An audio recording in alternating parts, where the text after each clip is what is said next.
We have not seen one piece of evidence that links Osama bin Laden directly to the planning stages of September 11th. This failure to provide proof was later said to be unnecessary because bin Laden, in a video allegedly found in Afghanistan, admitted responsibility for the attacks. But the man in this video has darker skin, fuller cheeks, and a broader nose than the Osama bin Laden of all other videos. We again seem to have planted evidence. The head of Pakistani intelligence at the ISI, Mahmoud Ahmed, requested Omar Sheikh to wire $100,000 to Mohammed Atta, who was the lead hijacker. Hijacker Mohammed Atta received wire transfers via Pakistan. The man sending the money to Atta is believed to be Ahmed Umar Saeed Sheikh. Omar Sheikh admitted he was supported by the Pakistan government's intelligence service, the ISI. We know that the men who were supposedly the hijackers had their houses, cars, credit cards paid for by the U.S. government. They were, in truth, agents. Number 10, top reason for thinking the hijackers are fake. Their names do not appear on any passenger manifest. That's not easy to arrange, my friends. If you know of any other case, I'd be interested in hearing it. Number 9, none of them were subject to any autopsy. Would have been interesting, powerful evidence if in fact we had some bodies here to offer some proof, but there is none. Number 8, top 10 reason for thinking these hijackers are fake. 5 to 7 at least have turned up alive and well and living in the Middle East. They've even been interviewed by the BBC and The Guardian in the UK. Now, I dare say that if they were actually killed in the impact of these airliners, then it's even more difficult to imagine how they could have arranged those interviews. Walid al-Shari is a Saudi Airlines pilot in Casablanca, Morocco. Wael M. al-Shari is alive and well. Abdulaziz al-Amari is a Saudi Airlines pilot living in Saudi Arabia. Mohand al-Shari is alive in Saudi Arabia.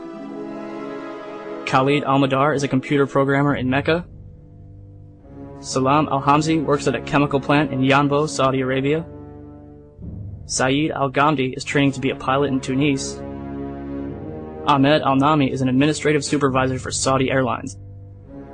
And last but not least, Mohammed Atta's father claimed to receive a phone call from his son on September 12th. 14 of the hijackers based their training in Florida, and the 5 that allegedly hijacked Flight 77 lived in a motel right outside the gates of the NSA.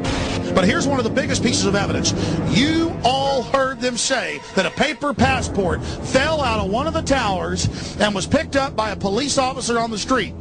This plane flies into the building, explodes with jet fuel out of the guy's jacket, goes through the fireball, through the side of the plane, out of the burning building, fire shooting out, and comes down to the ground unscathed. But something happened. For 6 months they reported they had this passport. Boy, we've got it, we've got the proof. And then the guy stood up and was alive in the Middle East, and they pulled it and said, oh, that was a mistake. He wasn't a hijacker, and the story just disappeared. Reason number 7, the FBI nevertheless has not revised its list. This is quite surprising. They have to be aware. David Ray Griffin's second book on 9/11, the 9/11 Commission Report, Omissions and Distortions, makes this point as his number 1 item. They have to know, yet they have not revised their list. As an aside, I expect we're going to see some backtracking and equivocating now, and they're going to be saying, well, maybe they aren't really sure about all the names on their list. But listen to this. Reason number 6. A special agent of the FBI by the name of Flagg, F-L-A-G-G, has explained that the FBI knew almost immediately the names of all 19 hijackers because they discovered a piece of luggage left by Mohammed Atta when he had driven up to Portland, Oregon, and then turned around and rushed down to Logan just in time to participate in the hijacking of a plane from that airport.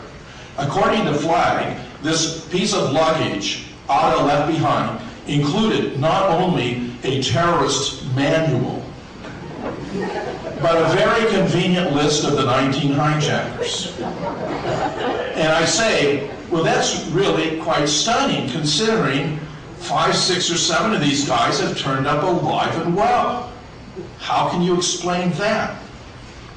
And that, incidentally, gives new meaning to the word false flag. My top 10, number 5 reason for thinking these hijackers were fake.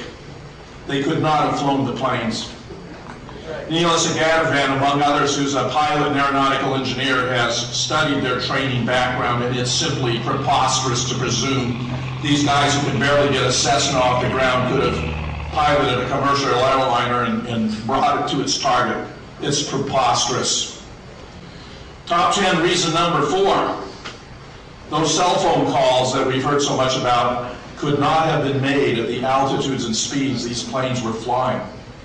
A.K. Dubney, a professor of computer science from Western Ontario, has taken cell phones of different makes and models on different flights around the country and discovered at altitudes above 2,000 feet and speeds of about 230 miles an hour that cell phone connections become fewer and farther between. They would have been impossible.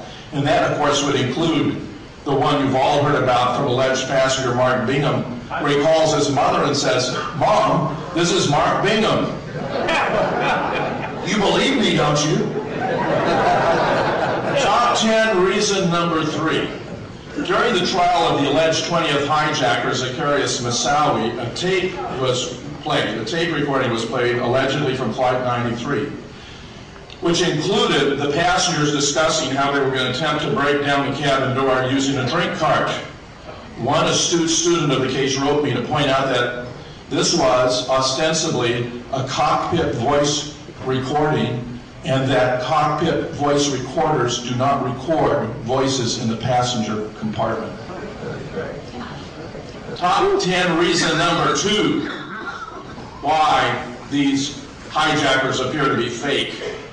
The last words attributed on that tape to the hijackers who were facing imminent death was Allah Akbar, which is Arabic for God is great, God is great. According to a Muslim member of Scholars for 9/11 Truth, the last words that a devout follower of Islam should say when confronting imminent death is not those words, but rather, in Arabic, there is but one God, Allah, and Muhammad is his prophet. I therefore suggest that the writers assigned to this script simply didn't know enough to get it right. Number 1, top 10 reason number 1 for believing these hijackers were fake. Zacarias Moussaoui, this April, was subjected to a trial to determine whether he should be punished by life imprisonment or even death for not coming forward to reveal the plot, which the government maintained, had he done, would have enabled the government to have intervened and saved lives. I make 3 observations. A year before, Zacarias Moussaoui confessed to a different plot. He had acknowledged that he had been involved in a plot to fly a plane into the White House in order to extort release of a terrorist, a sheik who had been imprisoned for terrorist activities in 1993. He denied he had anything to do with 9/11. A year later, the federal government has played a shell game, and now they're insinuating and implying he had something to do with 9/11. As my good friend Webster Tarpley has observed, this man had no obligation to come forward and to confess his involvement in a plot. Even if he had been involved in 9/11, we still have something here known as the Fifth Amendment. He had no obligation to incriminate himself. Third, and most tellingly, and this must have been incredibly embarrassing to the government, an FBI agent testified he'd been following Moussaoui. He'd been observing him taking this flight training. He had suspected that he might be involved in a terrorist plot, even to fly planes into the trade towers, though he suggested later that was merely a lucky guess. He testified under oath that he had told his superiors about his suspicions, not once, not twice, 70 times. And I say to you, 5 or 6 might be excused as ordinary incompetence. 20 or 25 may be criminal neglect. 70 times has to have been a matter of direct policy, deliberate policy. They were keeping these guys in reserve so they could use them as their cover story when the government itself perpetrated these dastardly terrorist acts.